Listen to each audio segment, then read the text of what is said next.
Hello students. Now we shall look at thermodynamics. Basically it's a science of relationship between heat and work.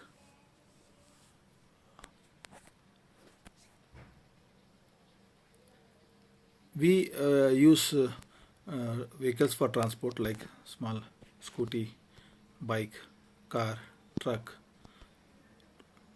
train, aeroplane.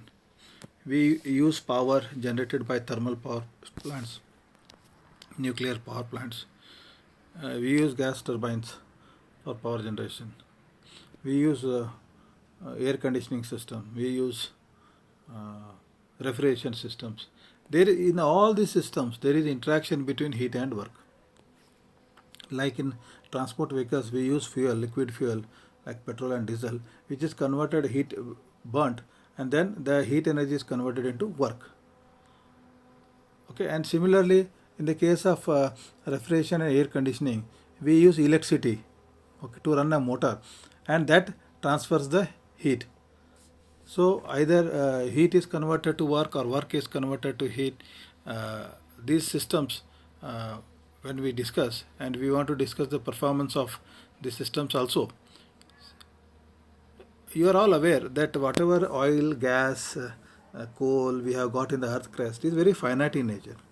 It is depleting, fast depleting, and it is told that another 40-50 years oil will not be there, another 100 years coal will not be there.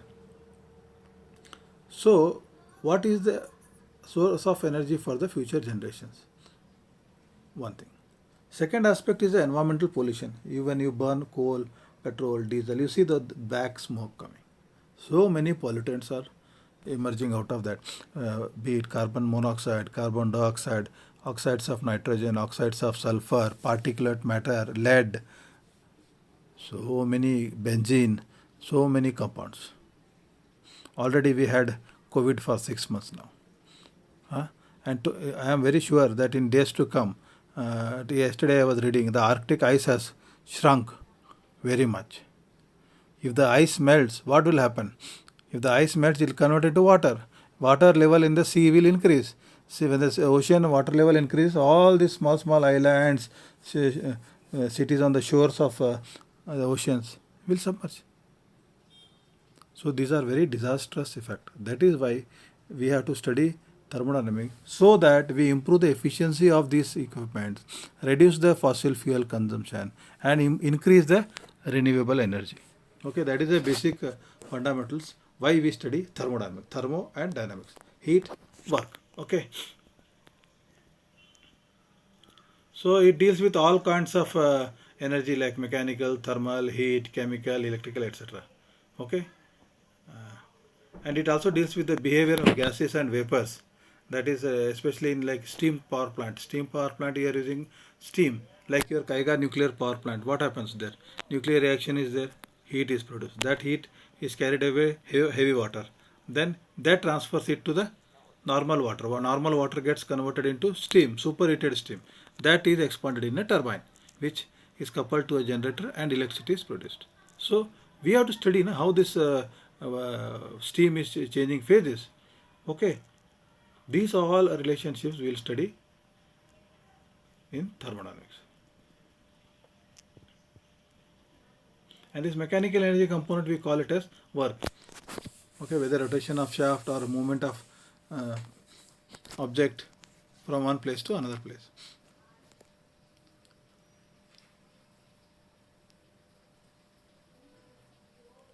So thermodynamics has basically 4 laws. There are 4 laws to thermodynamics. First law, second law, and third law. And they found out one more law. So but that law is the basic law, like temperature, which talks about temperature. So they called it as zeroth law. Okay. The zeroth law explains thermal equilibrium and established the concept of temperature. So basically, the zeroth law talks about thermal equilibrium, and because of zeroth law, we have come out with the concept called of temperature. So these thermodynamics and all 300 years back story it is. So please try to understand. That time they defined the concept of temperature. As of today, you are aware because they use IR gun, they take the temperature. So you are aware now. But just imagine those years So first they have to define the concept of temperature. Then the first law of thermodynamics, that energy can neither be created nor destroyed. So this gives the concept of internal energy. Okay. And the second law shows the limit of converting heat to work and work to heat also, and thus it establishes the principles of increase in entropy. So this law talks about entropy. Okay. So whatever heat we supply to the bike engine, suppose 1 liter of petrol is burnt, so that in that only 1/3 is used for power generation, 2/3 goes as a cooling heat or even the exhaust heat. So it is not that 100% of the whatever heat energy is supplied to the engine gets converted into work. Okay, only 30 to 40% gets converted, but rest 60% is lost in the form of heat or engine cooling water or cooling air. And the third law describes the absolute zero. See, you should know what is the lowest temperature we can reach. The lowest temperature we can reach is minus 273 degrees centigrade, also known as 0 Kelvin. So at that time the entropy all is zero. Entropy is the disorderliness in any system is zero. So these are the 4 laws. Now first to study this thermodynamics, we have to study first a system. What is a system? Okay. Now you take any system like your bike engine only. Bike engine, if I take, what happens in a bike engine? I am supplying petrol, I am supplying air, and the exhaust gases are going out of the engine, right? And the engine also doing work. Engine is doing taking heat energy inside and throwing out heat energy as well as doing work, and there is a heat interaction between the engine and the surroundings. So if I take the engine as a system, now you can see the energy is coming in and energy is going out. Okay, and there is system boundary like cylinder wall. If I take as a system boundary, then that becomes a boundary. So there is transfer of energy inside, there is transfer inside and outside, there is transfer of mass inside and outside, that is fuel coming, exhaust going on. So this becomes a open system.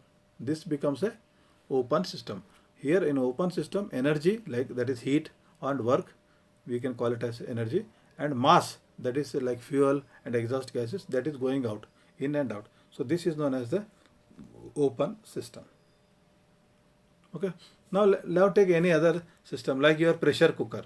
Now your pressure cooker, you have put some rice for boiling. Okay. Now what happens? Here you are supplying heat energy to the pressure cooker. Okay. And the heat is also, some heat is going out through the radiation from the pressure cooker. Okay, because that is high temperature. Any body which is above 0 degrees Kelvin, which means has any temperature or heat, will always radiate.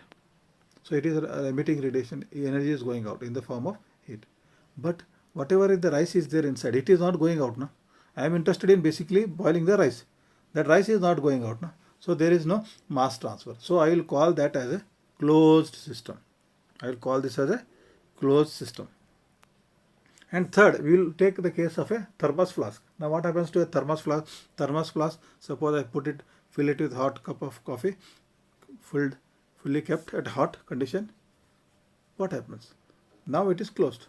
So any heat interaction is there? No. Because whatever hot is there, that continues to remain hot in the thermos flask. Okay, there is no heat exchange between the thermos and the surroundings. And also, there is no mass transfer because I already filled it with coffee. I am not taking it out. So now in this case there is no mass transfer. So this is known as isolated system. So these are the 3 types of system. One is open system where mass transfer is allowed. Energy transfer is also allowed between the system and the surroundings. Okay. And second is a closed system. Closed system where energy transfer can take place. Heat can come in, go out. Work can come in, work can be done by the system, but there is no mass transfer. Okay, like pressure cooker. And the last is isolated system where neither heat transfer is allowed, heat exchange is allowed, or the mass transfer is allowed between the system and surroundings. Okay. So here only one differentiating is mass. You should remember mass. Mass transfer is not allowed. Now let us come to a concept called thermal equilibrium. Now there is something called equilibrium. Okay. Uh, so there are different types of equilibrium, like there can be thermal equilibrium, mechanical equilibrium, chemical equilibrium, and lastly thermodynamic equilibrium. Okay.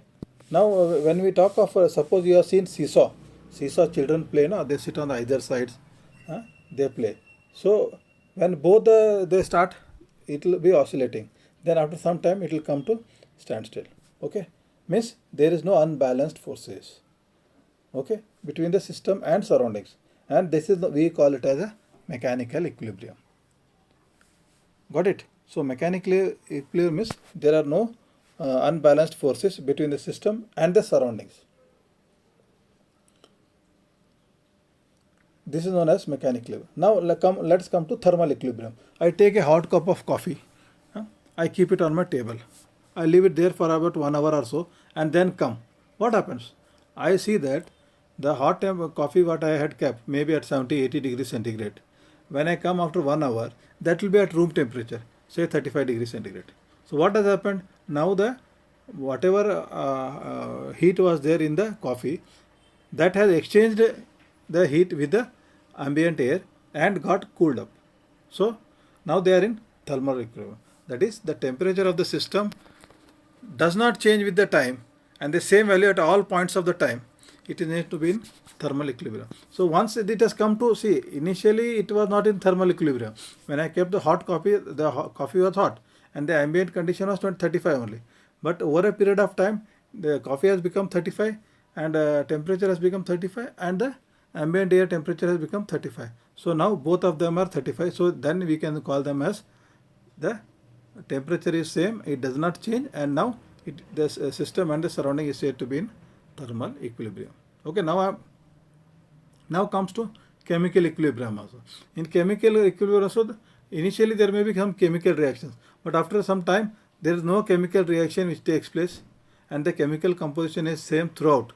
Then I will call it as a chemical equilibrium. Now, what is thermodynamic equilibrium? When a system and surroundings are in thermal equilibrium, mechanical equilibrium, as well as chemical equilibrium, then we will call that the system and the surroundings are in thermodynamic equilibrium. Okay. Now we will discuss about the properties of the system. Now what are the properties? Like volume is a property, mass is a property, temperature is a property, density is a property. These are properties, huh? We define the system by these properties. Okay, so this property of a system is a characteristic of a closed system. Sorry, it is a characteristic of a system which depends on its state. Okay, but not upon how the state is reached. The property of a system depends upon the state. Now I said I am talking about hot cup of coffee. So it is hot at some 80 degrees centigrade. So how I am going to define? So this is the 100 ml of coffee is there at 80 degrees centigrade. So I am defining the volume. So 100 grams of, I am defining it by mass also. 100 grams of coffee is there at 80 degrees centigrade. So these are the properties of the system. So if I take a cup of coffee as a system. Now this properties, there are two types of properties. One is the intensive property and second is the extensive property. Please again understand, intensive property is any property that does not depend on the mass of the system. It does not depend on the intensive property, does not depend on the mass of the system. Suppose I take that cup of coffee and I share it with my friend. I make it half off. Okay. So when I make half off by 2, what happens? Whether the temperature changes? No, both are having at the same temperature. Whether the pressure of the coffee changes? No, they are at same pressure. Whether the density changes? No, the same density is there for water or coffee in that case. So these temperature, pressure and density, we will call them as intensive properties. But what happens? The mass has changed. I was drinking 100 ml, now I gave 50 ml to my friend. So the mass has reduced. Okay. So this is called as the extensive property. So extensive property is a property that depends on the mass of the system. Okay. For example, volume. I was drinking around 50 cc earlier. Now I am drinking only 100 cc. Now I am drinking 50 cc. So volume has reduced, mass has reduced. So these mass and volume, they are known as extensive property. Okay. Now let's define thermodynamic state. A thermodynamic state of a system is its condition at a specific time that is fully identified by the values of a suitable set of parameters known as state variables, or the parameters or thermodynamic variables. Okay, when we have to define the state, then we define the state with specific variables, parameters like temperature, volume, pressure. In other words, state is the condition of the system at any instant of time described by its properties. Okay. Now let us discuss the various thermodynamic process. Okay. A thermodynamic process is the passage of a thermodynamic system from an initial state to a final state of thermodynamic equilibrium. Suppose, as I said, like I want to drink a cup of coffee. So I have taken cold water, I have heated it to say around 100 degrees centigrade. Then I have added coffee, sugar to that. Okay, the initially water was at 35 degrees centigrade. I have heated it to 100 degrees centigrade. So then it comes to that equilibrium. So now this is the process of heating. Okay. So the system has passed through a physical state. Okay.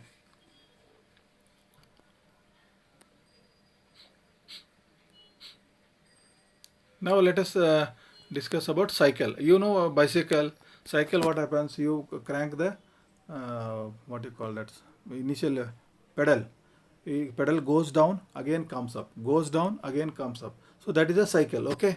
Any thermodynamic process or a series of process whose end states are identical is termed as thermodynamic. So if the end state is same, then it is called as a thermodynamic cycle or a cyclic process. Now you can see here there is a change in pressure and volume. Suppose there is the item is at state 1. The pressure is P1, volume is V1. Now we have expanded it, volume becomes V2, pressure becomes P2. Then it comes to 3, P2, P3, V3. And finally again it goes back to state 1, that is P1, 1, 1. So what happened? The end state as the beginning state as well as end state is same. Then it is known as a cycle.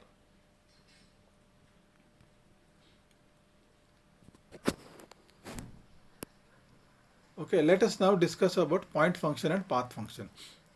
What is point function? Point function means please understand this concept very clearly. Point function is that the values which depend on the final or initial states of the thermodynamic process, irrespective of the path taken by the process. Okay. So, since a point function is only dependent on the initial and final state of the system, hence in a cyclic process or a thermodynamic function is 0, the change of thermodynamic property is 0. So the point function means the function it depends only on the end points and not on the path. Okay. Whereas path function means a path function is a function whose value depends on the path followed by the thermodynamic process and not by the initial and final states.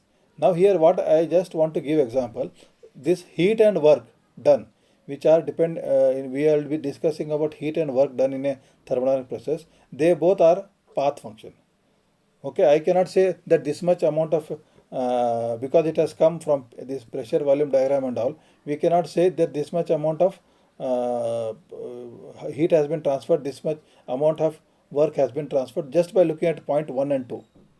If I see, now you can see this PV diagram here, 1, 2, 3 conditions are there, 3 states are there here, state 1, state 2, state 3. State 1, it has got P1, V1 conditions, state 2, P2, V2 conditions, state 3, P3, V3. So when in case of work and the heat, I cannot say that P2, V2 minus P1, V1 is the work done. No. Okay. That is not depending on the end states. It depends on the path.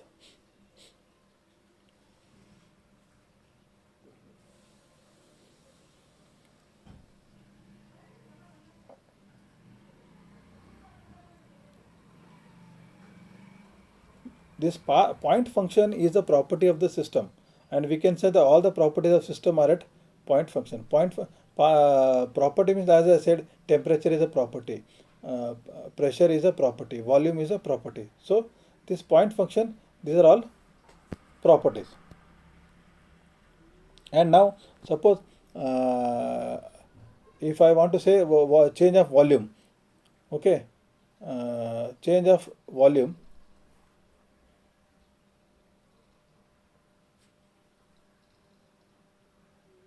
So integration from 1 to dV is equal to V2 minus V1. It is an exact differential. Okay, if I had to find out the change in volume between V2 and V1, okay, so I will integrate from 1 to 2 dV, that is the small d is denotes the exact differential.